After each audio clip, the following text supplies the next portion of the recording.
Uy sharoitida mazali, xuddi magazinnikidek suyagigacha pishib ketadigan kilki tayyorlaymiz. Kilki tayyorlash uchun juda kichkina bo'lmagan o'rtacha baliqlarni tanladim. Baliqlarni oldin o'ldirib, tangalaridan tozalab, qanot va boshlarini olib, ichidagi ichaklarini sug'urib olamiz. Tozalab olgan baliqlarimizni ortiqcha yopishgan qoldiqlardan yuvib, tozalab tashlaymiz. Baliqlarimizni xohishga qarab to'g'raymiz.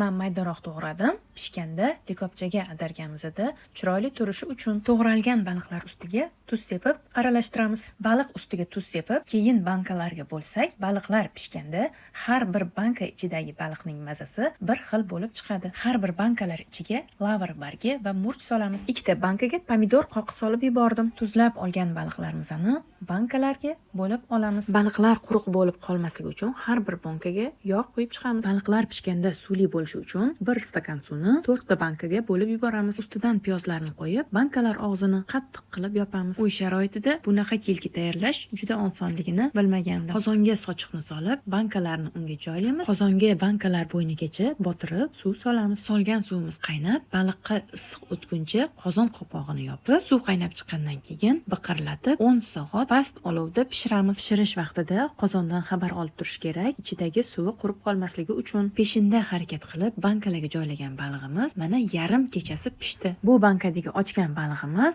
pomidor qoqib solingan baliq. Bu baliqlar xuddi magazindagi sotiladigan kilkilarga o'xshab, bankani ochib yemaguninglarcha qancha tursa turaveradi. Videoni oxirigacha ko'rgan bo'lsangiz, menga obuna bo'ling, yurakchani qizartirib qo'ying, saqlab oling. Videoni baliq yaxshi ko'radigan do'stingizga yuborib qo'ying.